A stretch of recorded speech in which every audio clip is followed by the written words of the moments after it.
But this evening is specially set aside to say thank you to a dear friend of Cheryl's and mine, an unwavering friend of Israel, a tremendous leader, a relentless fighter for peace, the People's Secretary of State, Hillary Rodham Clinton. I also know her as a dear friend, a daughter, a wife, a sister, and her biggest achievement, Hillary the mother. Wait a minute, I thought he was going to say the grandmother. That must be pre-grandmother. Anyway, joining us now to talk about who that man is and what his role is with Hillary and the Clinton Foundation and the whole shebang is one of the best investigative journalists that we talk to on this show, and that is Jillian Kay Melchior. Good to see you. Thank you. Of course, National Review, fellow for the Franklin Center and Independent Women's Forum as well. Okay, so who was he? And he's given how many millions to the Clinton Foundation, and why? That is the question. Yes. So his name's Haim Saban.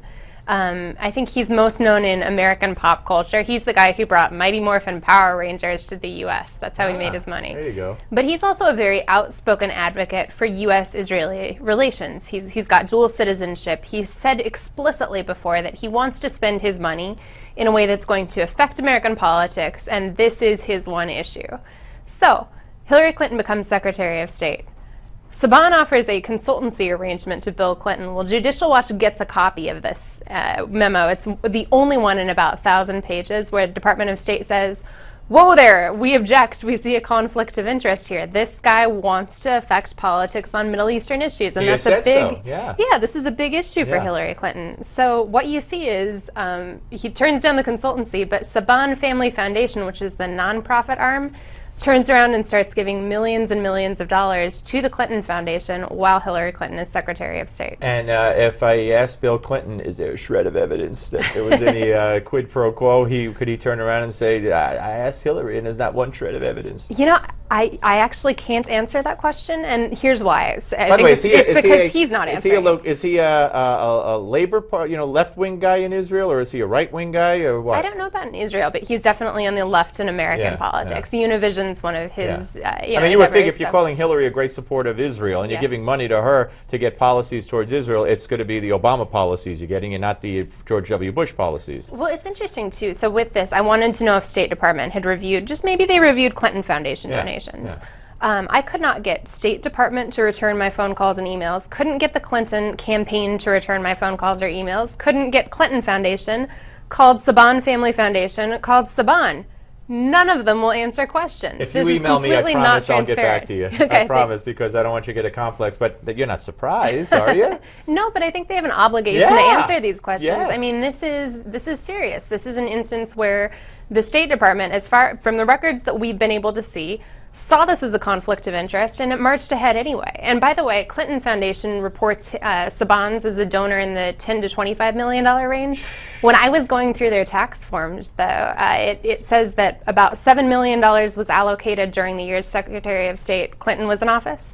And then $30.5 million on top of that committed for future spending. They won't answer questions about overlap, but it looks like there may be more than Clinton Foundation reported. All right. And also today we find out from a report that, and one of the duties of a Secretary of State or a Commerce Secretary is to go to countries and have them, buy from corporations in the U.S. So she's in Russia, and she gets them to, while she's Secretary of State, to buy Boeing. I think it was like a $7 billion deal or a $3.8 billion deal, buying all kinds of Boeing planes.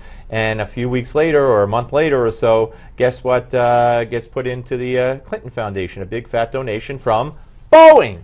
Yeah, it's but interesting. There's not one shred of evidence. No, and that's see, this is what is so frustrating about reporting on this story. I think we've got smoking guns. What we don't have is bullets or bodies on this. And my guess is that they're on the server. My guess, there's a lot of records that we can't access.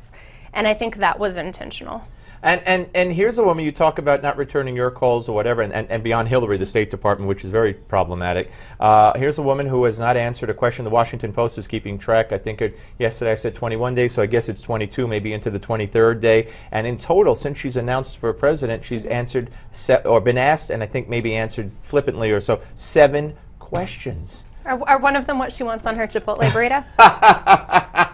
One of them was what kind of Pampers or diapers? That was one of them, probably. Very nice. Very nice. All right. So you're going to keep digging here? Indeed. Yeah, I dig into everything.